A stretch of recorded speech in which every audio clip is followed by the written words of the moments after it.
الحمد لله نستعينه ونعوذ به من شرور أنفسنا ومن سيئات أعمالنا من يهد الله فلا مضل له ومن يضلله فلا هادي له ونشهد أن لا إله إلا الله ونشهد أن محمدا عبده ورسوله فأعوذ بالله من الشيطان الرجيم بسم الله الرحمن الرحيم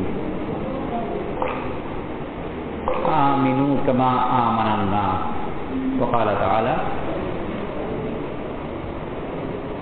ولئن اهتدوا بمثل ما آمنت به فقد اهتدوا ولو آمنوا بمثل ما آمنت به فقد اهتدوا وقال رسول الله صلى الله عليه وسلم الكيس من دان نفسه وعمل لما بعد الموت والعاجز من أتبع نفسه هواه وتمنى على الله وقال عبد الله بن مسعود رضي الله عنه من كان مستنا فليستن بمن قد مات أولئك أصحاب محمد صلى الله عليه وسلم خير هذه الأمة أبرها قلوبا أعمقها علما أقلها تكلفا قوم اختارهم الله لصحبة النبي صلى الله عليه وسلم ولنشر دينه أو كما قال رضي الله عنه মূল কথার আগে একটা মাসলা সম্বন্ধে আমাদের কাছে একটু জানা কেউ যখন আসেন তার সম্বোধনার জন্য দাঁড়িয়ে যাওয়া শরীয়তের দৃষ্টিতে কিরকম এ ব্যাপারে কারো মাসলা জানা আছে নাকি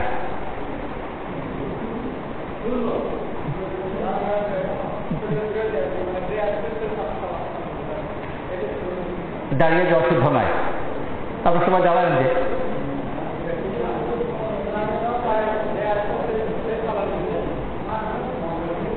এটাই কারো সম্বোধনার জন্য দাঁড়িয়ে যাওয়া এটা রাসূল সাল্লাল্লাহু আলাইহি ওয়াসাল্লাম অপছন্দ প্রকাশ করেছেন আজমি নিয়ম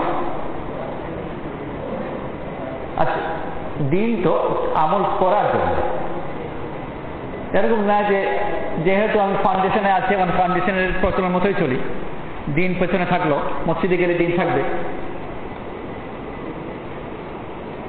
বরং সব জায়গায় দিন উপর চলবার চেষ্টা করা আর চেষ্টা অন্যকেও এর জন্য উদ্বুদ্ধ করা আল্লাহ আমাদেরকে তখন নিশ্চিত করো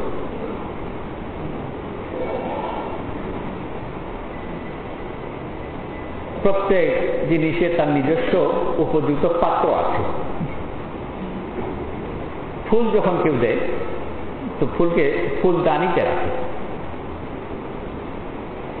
বাথরুম থেকে এটা বদনা এনে ওর বোতল ফুল রেখে দেওয়া যাবে না এমনকি বাথরুম থেকে নয় বাজার থেকে একটা নতুন বদনা কিনে আনলো আর ওটাকে ফুলদানি হিসেবে ব্যবহার করলো এটা শুদ্ধ রুচির পরিচয় হবে না কারণ ফুলের জন্য ফুলের ফুলদানি হওয়া চাই সব আল্লাহ তাআলা যে কথা পাঠিয়েছেন সেই কথার জন্য উপযুক্ত ধারণকারী হওয়া যায়। আর এটা দুনিয়ার নিয়ম অনুযায়ীও একই কথা, প্রত্যেক জিনিসকে তার উপযুক্ত পাত্রে দেওয়া হয়। আরবিতে একটা কথা আছে, লিকুল্লি ফানের রিজাল, প্রত্যেক ফানের প্রত্যেক কৌশলের তার নিজস্ব রিজাল আছে, তবেই তার আসল শক্তি প্রকাশ পায়। আর তা না হলে যদি উপযুক্ত ব্যক্তি ওটা বহন না করে তাহলে তার সত্যিকার রূপ প্রকাশ পায় না। ওমর ইবনে খাত্তাব রাদিয়াল্লাহু আনহু জামানাতে দাওয়াত নিয়ে যখন পারিসে গেলেন, সম্রাটের বাড়ির কাছে উপস্থিত হলেন, আর প্রহরীরা খবর আনতে গেছে যে সাক্ষাতের জন্য তারা আসতে পারবে কিনা। ইতিমধ্যে উপস্থিত প্রহরীর যারা ছিল তাদের সাথে ওই জমাতের সাথীরা যারা ছিলেন, রাবী ইবনে আমির রাদিয়াল্লাহু আনহু সম্ভবত, কিন্তু নিশ্চিতভাবে বলতে পারছেন নাম ভুল হতেও পারে, এবং ওনার জমাত কথা বলছেন। আর যেহেতু এটা ময়দানের মধ্যে ঢাল তলোয়ার এই প্রসঙ্গেই কথা এসেছে, তাদের কাছে যে ঢাল ছিল তারা এটাকে খুবই উন্নত মানের মনে করে তাদের সবকিছুই। রাবী ইবনে আমির রাদিয়াল্লাহু আনহু তো বললেন যে দেখি তো তোমার ঢালটা রাখো। ঢাল রাখলেন, উনি উনার তলোয়ার দিয়ে আঘাত করলেন, আর ঢাল দু টুকরো হয়ে উড়ে গেল। তারা অবাক হলো যে এত শক্ত ঢাল দু টুকরো হয়ে উড়ে গেল। তলোয়ার দেখছে, তো তলোয়ারও দেখালেন, আর সাথে সাথে এই কথাও বললেন যে এই তলোয়ারের জন্য এই বাহুরও প্রয়োজন। শুধু তলোয়ার নিজে থেকে চলে না, চালাবার মতো উপযুক্ত বাহু হওয়া চাই। আল্লাহ তাআলা যে কিতাব নাজিল করেছেন, এই কিতাবকে বহন করবার জন্য উপযুক্ত ব্যক্তি হওয়া চাই, তা না হলে কিতাবের রূপ প্রকাশ পায় না।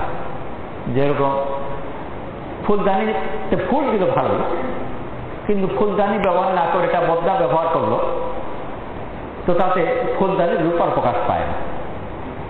শিল্পী যখন ফুলের ছবি আঁকে তো ফুলদানি সহই সাধারণত ফুলের ছবি আঁকা হয়। তো আল্লাহ তাআলা আল্লাহর কথাকে বহন করবার জন্য প্রথম তো রাসূল করিম সাল্লাল্লাহু আলাইহি ওয়াসাল্লাম নবীদের পাঠিয়েছেন, সবাই বিশেষভাবে নির্বাচিত।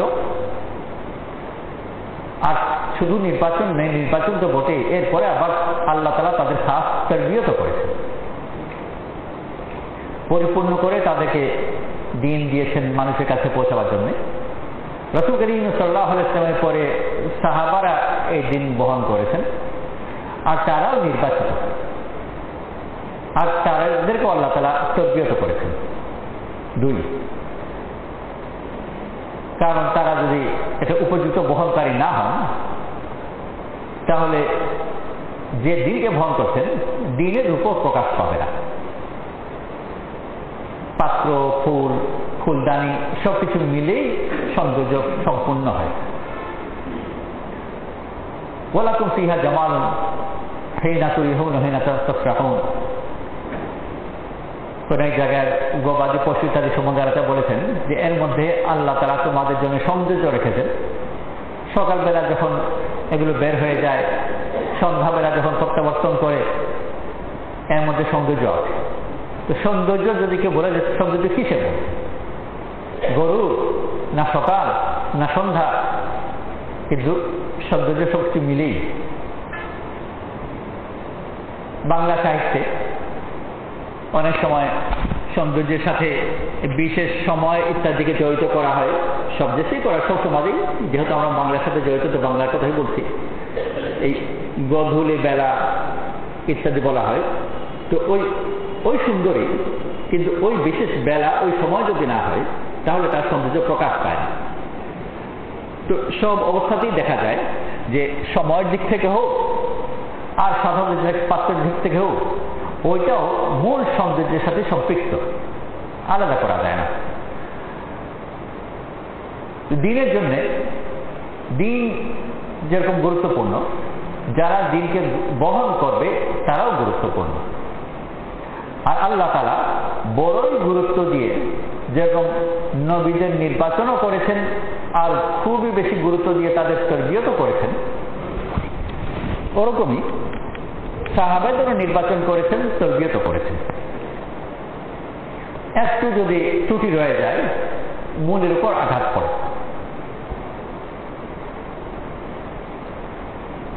আতর কিনবার জন্যে আতরওয়ালার কাছে শিশি নিয়ে গেলেন, আতর দাও, ভালো আতর দাম দিতে প্রস্তুত। আতরওয়ালা আত্মার ও সাধারণত নিজ নাকে ওই শিশির গন্ধ, খালি গন্ধ না নিয়ে আতর ঢালবে না। যে ক্রেতা দাম দিতে প্রস্তুত, ওর কাজ আতর দিয়ে দেবো, তুমি দাম দেবো, কিন্তু ভালো আতরওয়ালা, ভালো আত্মার শুধু দামে সন্তুষ্ট হবে না, সে শিশিটা ঢালবার আগে নিজ ডাকে শিশির গন্ধ নেবে। যদি সেই শিশি তার দৃষ্টিতে বিচারে একেবারে গন্ধমুক্ত না হয়, ও আদর দিতে রাজি হবে না। বললো যে দাম দেব, আতর দেবে, এতে তোমার কি? না, আমার আতরে বদনাম হবে। শিশি ভালো করে পরিষ্কার করে আনতে হবে। আর আতরের মেজাজ এমনই যে অল্পটুকু যদি কেরোসিনের গন্ধ থাকে, ভালো করে ধুয়েছে, সাবান দিয়ে দিয়েছে, গরম পানি দিয়ে ধুয়েছে, এর পরেও কখনো অল্পটুকু গন্ধ রয়ে যায়, পরে যদি আতর ঢালা হয় সেই কেরোসিনের গন্ধ টের পাওয়া যাবে। কারণ খারাপ অল্পটুকুই ভালোকে নষ্ট করে দেয়। একজন ব্যক্তি মিথ্যাবাদী প্রমাণিত হওয়ার জন্য এটা প্রমাণ করার প্রয়োজন নয় যে তার সব কথা মিথ্যা হয়। হাজার লাখের মধ্যে একটা কথা যদি মিথ্যা প্রমাণ করা যায়, ও মিথ্যাবাদী প্রমাণিত হয়ে গেল। এর বিপরীতে একজনকে সত্যবাদী প্রমাণ করবার জন্য এটা যথেষ্ট নয় যে দু চারটা কথা সত্য বলেছে প্রমাণ করল। প্রমাণ করতে হবে যে সব কথা সত্য বলেছে, একটা কথা মিথ্যা বলেনি। ভালো ব্যাপারে আর মন্দ ব্যাপারে ওজন সমান নয়। ভরা বালতিতে দুধে কয়েক ফোঁটা পেশাব পড়লো, এতে সম্পূর্ণ বালতি নাপাক হয়ে যাবে। এর বিপরীতে নাপাক পানিতে কয়েক ফোঁটা আতর বা জমজম দিল বা দধি দিল, সম্পূর্ণটা পাক হবে। তো দিন যে বহন করে তাকে নিখুঁত হতে হয়। মাসুম তো নবী ছাড়া কেউ হবে না, কিন্তু মানুষ হিসেবে যতটুকু সম্ভব তাদেরকে পবিত্র করা হয়েছে। আর সামান্য একটা আতরের শিশিকে একবার দুবার ঢেলে পবিত্র হয় না। কুকুর চেড়েছে পাত্র, তাও দু তিনবারে ভালো করে পবিত্র হয় না, পাক করতে হয়। যে সাহাবাদেরকে আল্লাহ তাআলা নির্বাচন করেছেন দিন বহন করবার জন্য, তাদেরকেও পাখির এই যে মেহনত, যাতে এই দিনকে তারা বহন করে নিয়ে চলেন, এই প্রক্রিয়া বহু পুরুষ আগে আরম্ভ হয়েছে। নিজ জীবনে নয়, অনেক পুরুষ আগে। ইব্রাহিম আলাইহিস সালামকে শাম দেশ থেকে আল্লাহ তাআলা আরব দেশে মরুভূমিতে পাঠালেন, এমন জায়গায় যেখানে কোনো চাষাবাদ হয় না, ফি ওয়াদিন গায়রি যী যারআ, কোনো চাষাবাদ হয় না, ওখানে পাঠালেন। আর ওখানে ওনার বংশ স্থাপন করলেন। আর আল্লাহ তাআলা পরবর্তীতে ইব্রাহিম আলাইহিস সালামকে দিয়ে দোয়া করালেন যে আল্লাহ, আমি তোমার কথা মতো আরবে পানি যেখানে হয় না, যেখানে চাষাবাদ হয় না, তোমার ঘরের কাছে রেখে এসেছি আমার বংশধরকে নামাজ কায়েম করবার জন্যে। ফাজআল আফইদাতাম মিনান নাসি তাহবি ইলাইহি ওয়ারযুকহুম মিনাস সামারাতি লাআল্লাহুম ইয়াশকুরুন। মানুষের দিলকে তাদের দিকে ধাবিত করে দাও। মানুষের দৃষ্টিতে কিয়ামত পর্যন্ত গোটা মানব জাতির দৃষ্টিতে এরা যেন প্রিয় হয়, সম্মানিত হয়, নির্বাচিত হয় বিভিন্নভাবে। তাহবি ইলাইহি, মানুষের দিলকে তাদের দিকে ঘুরিয়ে দাও। ইব্রাহিম আলাইহিস সালাম দোয়া করলেন। আল্লাহ তাআলা ইসমাঈল আলাইহিস সালামকে ওখানে বড় করতে থাকলেন। ইসমাঈল আলাইহিস সালাম বিয়ে করলেন জুরহুম কবিলার এক মহিলাকে। এটা যাযাবর কবিরা ছিল। তাদের মহিলাকে বিয়ে করলেন। ইব্রাহিম আলাইহিস সালাম সফরে এসে ইসমাইল আলাইহিস সালামকে পেলেন না, কোন স্ত্রীকে বাড়ি পেলেন। আর জিজ্ঞেস করলেন যে তোমাদের জীবন কেমন চলছে? কষ্টে মষ্টে চলছে, অভাব অনটন ছিল। ইব্রাহিম আলাইহিস সালাম আদেশ দিয়ে গেলেন যে তোমার স্বামী এলে তাকে সালাম দিও, আর তাকে বলবে ঘরের চৌকাঠ যেন বদলায়। আল্লাহ তাআলা তাদের বুঝা তৌফিক নসিব করলেন। ইসমাইল আলাইহিস সালাম ফিরে এসে যখন এই বার্তা পেলেন ঘরের চৌকাঠ বদলাতে, পুনরায় স্ত্রীকে তালাক দিলেন, কারণ যথেষ্ট সাবির ছিলেন না। এত এহতেমাম কেন? এইটুকু সবরের ছুটির জন্য তালাক দেওয়া এত এহতেমাম। এই এহতেমাম এই জন্যে যে এখান থেকেই বেরোবে সাহাবাদের সমাজ, বড় সিফতওয়ালা, সিফতের দিক থেকে একেবারে পবিত্র রাখতে হবে। কয়েক পুরুষ পরে এই বংশের লোকই হয়তো সাহাবীরা। পরবর্তীতে আবার জিজ্ঞেস করলেন কেমন? তো ভালো চলছে। সবর করলেন, শুকর আদায় করলেন, যদিও অভাবের মধ্যেই ছিল, কিন্তু এইভাবে আল্লাহ তাআলা পছন্দ করেন। জুরহুম কবিলা এরা যাযাবর কবিলা, কৃষিজীবী কবিলা নয়। কৃষিজীবী কবিলা যারা থাকে সমাজ, যেগুলো সব সময় সভ্যতা গড়ে উঠেছে কৃষিজীবী সমাজে। কৃষিজীবী সমাজের মধ্যে সম্পত্তি সংক্রান্ত অধিকার, সম্পত্তি সংক্রান্ত আইন, সম্পত্তি থেকে উৎপাদন বের করতে পারা, কৃষিকাজ করা, ফসল বের করা, জমিকে সামনে রেখে প্রত্যাশা করা, ধারণা করা যে আমি এই জমি থেকে ফায়দা পাবো, আরবিতে ইহতিসাব বলে, ধারণা করা, এসব কিছু সভ্যতার দুনিয়া। সভ্যতার বড় ভিত হচ্ছে গণনা, আর গণনার ভিত হচ্ছে প্রত্যাশা। এই জমি থেকে ফসল পাবো, প্রত্যাশা, ইহতিসাব। কতটুকু ফসল পাবো, গণনা। আর লেখাপড়ার বড় দরকার পড়ে সম্পত্তি প্রসঙ্গে। কোরআন শরীফেও সম্পত্তির লেনদেনের ব্যাপারে লেখাপড়ার চর্চা আছে। অথচ রাসূল সাল্লাল্লাহু আলাইহি ওয়াসাল্লাম নিজে উম্মি ছিলেন, আর সাহাবাদের আম মিজাজও উম্মি। আর এই ব্যাপারে রাসূল সাল্লাল্লাহু আলাইহি ওয়াসাল্লাম লজ্জিত তো মোটেই না, বরং আনন্দিত। আর এটা নবীদের গৌরবের মধ্যে পড়ে। ইন্না উম্মাতুন উম্মিয়াতুন লা নাকতুবু ওয়া লা নাহসুব। আমরা নিরক্ষর উম্মত, লিখিও না, গুনিও না।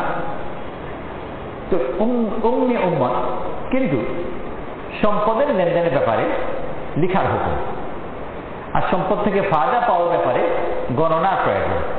এই উম্মত গণনাও করে না, লেখাও করে না। এর মোকাবেলায় সভ্যতা গড়ার জন্যে সম্পদের ভিত ছাড়া সভ্যতা গড়ে ওঠে না, লেখাপড়ার ভিত ছাড়া সভ্যতা গড়ে ওঠে না, গণনার ভিত ছাড়া সভ্যতা গড়ে ওঠে না। আর সভ্যতা সম্পদ থেকে প্রত্যাশা করা যায়।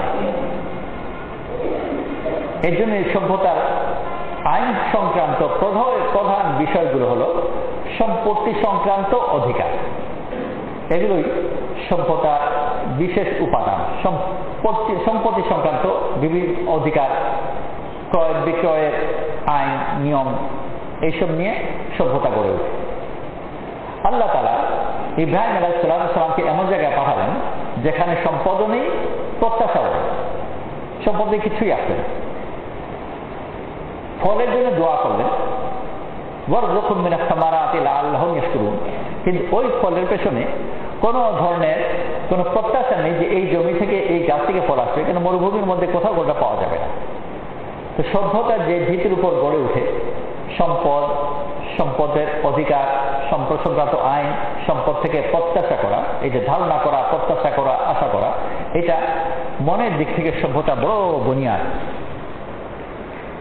এই ভিতগুলো সম্পূর্ণ আল্লাহ তাআলা বাতিল করালেন ইব্রাহিম আলাইহিস সালামকে মরুভূমিতে পাঠিয়েছে, যেখান থেকে সম্পদ ভিত্তিক কোনো প্রত্যাশা সম্ভব না।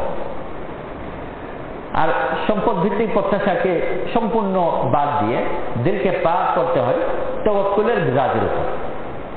ঈমানের বড় একটা অংশ হচ্ছে তাওয়াক্কুল, আল্লাহর উপর ভরসা করা।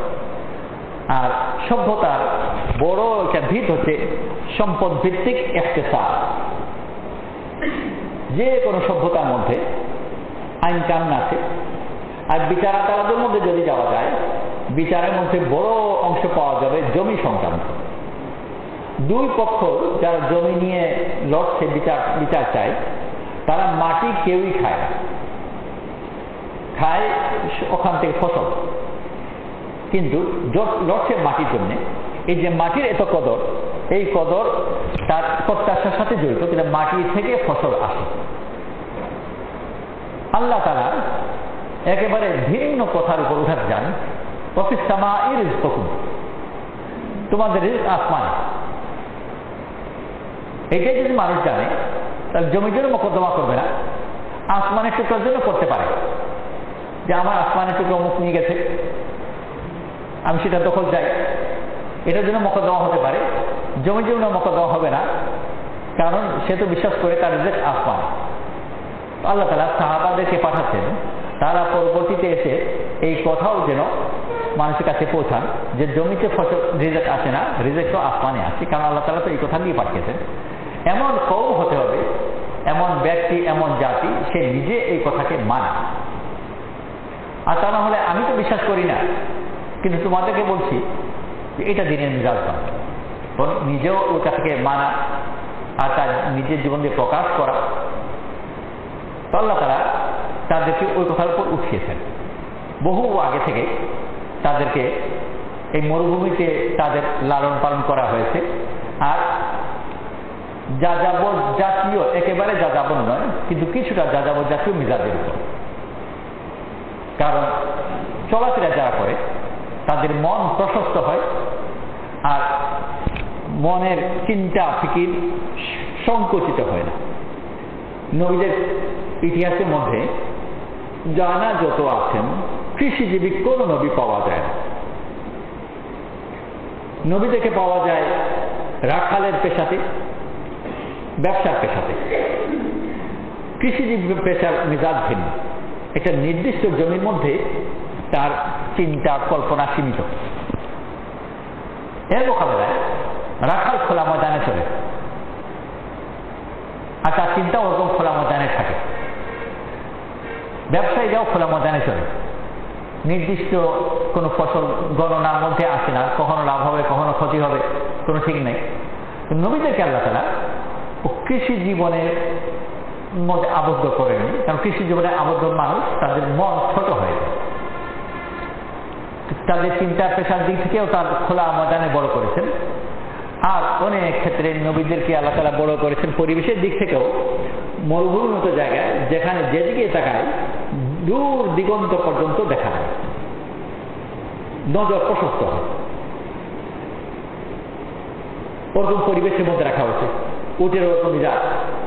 এর মোকাবেলায় পরিবেশ কেমন রাখা হয়েছে, যারা ছোট মালিকানা জাতীয় পরিবেশে পরিচিত নয়।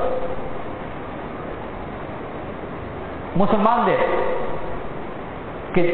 কাছে সমাজের মধ্যে যেসব জীবজন্তু যেগুলো থাকে, উট, ঘোড়া, এগুলো সফর পছন্দকারী জীব। উটের মিজাজ, ঘোড়ার মিজাজ দুটো এরকম, ছেড়ে দিলে বাইরের দিকে চলে যায়। একটা দৃষ্টান্ত নেওয়া হয়েছে, কোরআন শরীফের হিফজ সম্বন্ধে বলা হয়েছে যে কোরআন শরীফ যারা শিখেছে ভালো করে মুখস্থ ধরে রাখো, কারণ এটা উটের চেয়ে জলদি হারিয়ে যায়। আসাদ তাফালুতান মিনাল ইবিল, উটের চেয়ে জলদি হারিয়ে যায়। এই দৃষ্টান্ত কুকুর বিড়ালকে যে দেওয়া যাবে না, যে কুকুরের মতো হারিয়ে যায়, বিড়ালের মতো হারিয়ে যায়, কখনো নয়। বরং হারিয়ে গেলে ওই কুকুরের পেছনে পেছনে নিজে বাড়ি আসা। গল্প আছে যে বিড়াল বা কুকুরকে কেউ বাড়িতে উঠে গেছে, তাকে তাড়াতে চেয়েছে, কোনোভাবে তাড়াতে পারে না, অনেক দূর নিয়ে গেছে অজানা জায়গায় তাকে ফেলে দেওয়ার জন্য, কিন্তু নিজে হারিয়ে গেছে। এত দূর নিয়ে গেছে যে নিজে তার বাড়ি ফিরতে পারছে না। শেষ পর্যন্ত ওই বিড়ালের বাচ্চার পেছনে পেছনে নিজের বাড়ি এসেছে। উটের মেজাজ, ঘোড়ার মেজাজ এর বিপরীত, এগুলো সফরের মেজাজ। আল্লাহ তাআলা মরুভূমিতে যেসব জাতিদেরকে রাখেন তাদের মেজাজ সফরের মেজাজ থাকে, আর সফরের সাথে ইলমের উজ্জ্বলতার সম্পর্ক আছে। সিন ফারা সফর, এই শব্দের অর্থ সফরও হয়, যেটাকে আমরা বলে থাকি ভ্রমণ। এই শব্দের অর্থ কিতাবও হয়, আর এই শব্দের অর্থ উজ্জ্বলতাও হয়। কিতাব এবং সফর এই দুই অর্থে কোরআন শরীফে ব্যবহার করা হয়েছে। গাধার মতো যে বইয়ে বোঝা বহন করে, ওখানে আসফার সফরের বহু বছর। আবার বাই বাইনা আসফারহীন, ওখানে সফরের বহু বছর। আর সকালবেলা সূর্যের যে কিরণ আছে ওইটাকেও আসফার হবে, সফর হবে, কারণ ওখানে উজ্জ্বল হয়, প্রকাশ পায়। সাফিরাতুল ওয়াজহ, চেহারা খোলা, সফর, ওখানে সফর শব্দ। তো সফর শব্দের মধ্যে ইলম আছে, সম্পৃক্ত কিতাব সম্পর্ক আছে, সফরের সম্পর্ক আছে, উজ্জ্বলতার সম্পর্ক আছে। সাহাবাদেরকে ওই সফরের মিজাজের উপর উঠানো হয়েছে। কৃষিজীবী সম্প্রদায় সফর প্রিয় হয় না, তার সফরের প্রয়োজন হয় না। যত বেশি উর্বর জমি হবে, সফরের প্রয়োজন তার তত কম, তত সীমিত তার জীবন, আর তত সীমিত তার চিন্তাবোধ। আর যখন ওই সব সীমিত মেজাজের মধ্যে থাকে, তার মেজাজের মধ্যে পৌরুষ থাকে না, রিজালের সিফত থাকে না, বরং নারীর প্রাধান্য তার মধ্যে আসে। তো সাহাবাদেরকে আল্লাহ তাআলা কখনো রিজাল বলেও সম্বোধন করেছেন, পুরুষাঙ্ক মিজাজ। আর ওটার সাথে সফর সম্পর্ক। সভ্যতা যখন গড়ে ওঠে, নির্দিষ্ট জায়গায় গড়ে ওঠে, আর একটা জাতি যত বেশি সভ্য হবে তত বেশি তার মিজাজের মধ্যে নারী সুলভ আচরণ বাড়ে। ধীরে ধীরে সভ্য সমাজের মধ্যে দেখা যায় যে পুরুষরা নিচু কণ্ঠস্বরে কথা বলে সভ্য সমাজে, এর মোকাবেলায় মহিলারা বেশ উঁচু গলায় কথা বলে। আর নিয়ন্ত্রণের ব্যাপারেও মহিলা নিয়ন্ত্রণ, যত বেশি সভ্য সমাজ হবে মহিলা নিয়ন্ত্রণ তত বাড়তে থাকে। একই সমাজের মধ্যে গরিব ধনী শ্রেণীভেদে গরিবরা তাদের মধ্যে সভ্যতার প্রভাব কম, ধনীদের মধ্যে সভ্যতার প্রভাব বেশি, ওখানে পার্থক্য দেখা যায়। আমাদের দেশে মোটামুটি ভাবে বিন্যাস এইভাবে করা সম্ভব। একেবারে সাথে নিচে যারা চাকরি করে পিয়ন ইত্যাদি লেভেলে, ওখানে তাদের মহিলারা পুরুষের অধীনে থাকে। মাঝামাঝি লেভেলে জুনিয়র অফিসার যারা থাকে, ওই সমাজে নারী পুরুষ মোটামুটি এক স্তরে থাকে, মিলেমিশে পরামর্শ করে পরিবার পরিচালনা করে। আর একেবারে জয়েন্ট সেক্রেটারি ইত্যাদি লেভেলে যখন চলে যায় তখন বেগম সাহেবের অধীনে চলে। মোটামুটি পারিবারিক জীবনে এটা খুব বেশি লক্ষ্য করা যায়। পাঁচজার জমানা খুব নাম করা একজন সেক্রেটারি ছিলেন, ওনার সম্বন্ধে উনি নিজেই রসিকতা করে কোনো সময় হয়তো বলেছিলেন, কিন্তু কথা উদ্ধৃতি করা হতো যে আল্লাহ এবং বেগম সাহেব ছাড়া কাউকে ভয় করে না। আল্লাহকে উনি খুব ভয় করতেন, দিনদার লোক ছিলেন। এই কথা সমাজের উপরের স্তরের কথা, সমাজের নিচের স্তরে ওরকম নয়। আর একটা সমাজে যখন যত বেশি সভ্য জাতি হিসেবে পরিণত হয় তত বেশি তার মধ্যে নারী সুলভ আচরণ বাড়তে থাকে। জামিয়া আল আজহার মূলত ছিল মসজিদ কেন্দ্রিক তালিম, ওখান থেকে ধীরে ধীরে গড়ে উঠল জামিয়া আল আজহার। যখন জামিয়া আল আজহার গড়ে ওঠে, মিশর আধুনিক সভ্য সমাজ ছিল না, একটা মুসলিম উম্মতের সমাজ ছিল। পরবর্তীতে যখন আধুনিক সভ্য সমাজে রূপান্তরিত হলো, তো ওই জামিয়া আল আজহার আর জামিয়া আল আজহার থাকলো না, জামিয়াতুল আজহারিয়া হয়ে গেল। জামিয়া থাকলে হয়তো জামিয়া হয়ে গেল, আর জামিয়া যখন হয়ে যাবে তার আজহার তো থাকবে না, আজহারিয়া হয়ে গেল। নারীতে রূপান্তরিত হয়েছে, তানমিস হয়ে গেছে। আল্লাহ তাআলা সাহাবাদেরকে বহু আগে থেকে সফরের মেজাজের উপর উঠালেন, আবার জিনিসের ব্যাপারে, সম্পদের ব্যাপারে যে পাওয়া। মরুভূমিতে সম্পদের কোনো কদর থাকে না।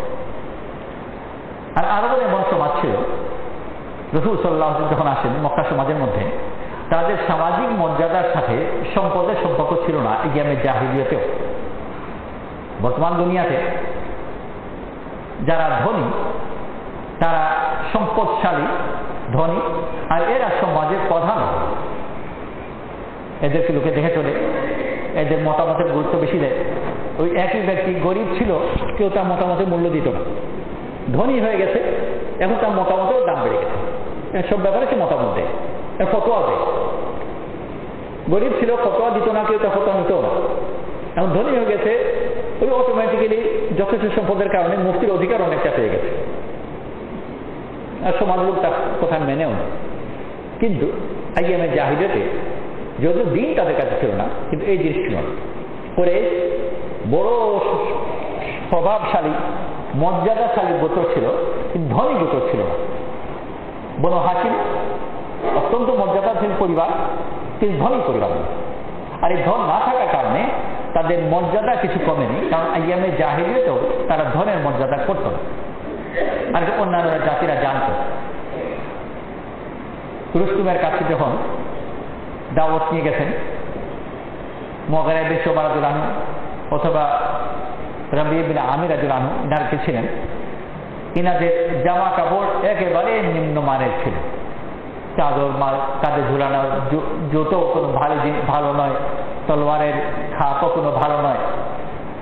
আর কথা যখন বললেন রুস্তুমের সাথে, মুগীরা বিন শুবা রাদিয়াল্লাহু আনহু বা রাবিয়া বিন আমির রাদিয়াল্লাহু আনহু বড় দাপটের সাথে কথা বললেন।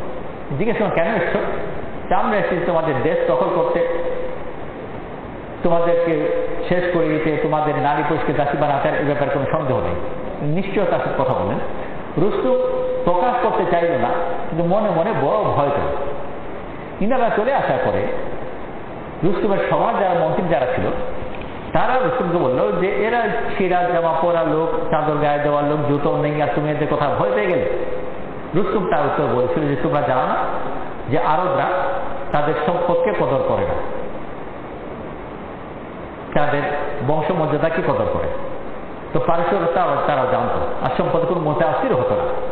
সাহাবাদের দল যখন এসেছে, তো সে তার সভাকে, রাজসভাকে খুব সম্পদ দিয়ে সাজিয়েছে। বড় দামি কালীন, কার্পেট আর দামি দামি সিল্কের পোশাক ইত্যাদি সাজিয়েছে এদেরকে মুতাআসির করবার জন্য। এর কারণে সাহাবাদের উপর কোনো আসর পড়েনি, কারণ সম্পদ সংক্রান্ত জিনিসে তাদের কাছে কদরই ছিল না, যে সম্পদ দেখে দিল ঘাবড়িয়ে যাবে। এটা নারীর বৈশিষ্ট্য। সুলেমান আলাইহিস সালামের ওখানে যখন বিলকিস ছিলেন, আর সুলেমান আলাইহিস সালামের রাজ দরবার দেখে, রাজমহল দেখে বিলকিস মুতাআসির হয়ে গেলেন, ইসলাম আনলেন। কিন্তু সাহাবারা ছিলেন রিজাল, আর রিজালের মধ্যে নয় যে সম্পদ দেখে মুতাআসির হবে। সফর যারা করে তাদের মনে সম্পদের প্রতি তাচ্ছিল্য থাকে। মুসাফির কওম সম্পদ যত বেশি বাড়বে তত ওর বোঝা, আর সম্পদকে কমাতে চায়। সংগ্রহ বা সঞ্চয় করা তার মেজাজ নয়, সে হালকা থাকা পছন্দ করে। এর মোকাবেলায় নির্দিষ্ট বাড়িতে যারা থাকে, আর প্রধানত মহিলারা থাকে, মহিলাদের মেজাজের মধ্যে সঞ্চয়ের প্রবণতা বেশি, আর জিনিসকে জমা করে রাখার প্রবণতা বেশি। এই মেজাজ সাহাবাদের নয়, কারণ মুসাফির কওম। তো রাসূল ইব্রাহিম আলাইহিস সালামের সময় থেকে আল্লাহ তাআলা উর্বর দেশ, শাম দেশ, ওখান থেকে পাঠিয়েছেন অনুর্বর মরুভূমিতে, যেন সম্পদ ভিত্তিক জীবন থেকে তাওয়াক্কুল ভিত্তিক জীবনের জন্য প্রস্তুতি হয়। জমি থেকে রিজেক আসে, এই কথার মোকাবেলায় আসমান থেকে রিজেক আসে, এই কথা বলবার জন্য যারা প্রস্তুত হয়। আর বসে থাকা নির্দিষ্ট জায়গায় নির্দিষ্ট সমাজের ব্যক্তি, এর মোকাবেলায় যেন চলনে ফিরনেওয়ালা ব্যক্তি হয়, কারণ এই মেজাজ দাওয়াতের জন্য জরুরি। পরবর্তীতে ওমর জমানাতে যখন শাম দেশের কথা হলো, মিশরের কথা হলো, আরবের কাছাকাছি এই দেশগুলো অত্যন্ত উর্বর। মিশর তখনও উর্বর ছিল, এখনো উর্বর। শাম দেশ তখনও উর্বর ছিল, এখনো উর্বর। এই দেশগুলো যখন কথা হলো, সাহাবারা ওইসব দখল করলেন। আহলে কিতাবের ছিলেন, আর স্বামীরা অত্যন্ত সুন্দরীও, অনেকে বিয়ে করলেন, জমি কিনলেন। জোর দখল করা হয়, শরআন জায়েজ জমি কিনলেন, চাষাবাদ করতে আরম্ভ করলেন, আর শরীয়ত সম্মতভাবে বিয়ে করলেন আহলে কিতাবের মহিলাদেরকে। কিন্তু ওমর যেন দুটোতেই আপত্তি করলেন, চাষাবাদ করতে আপত্তি করলেন,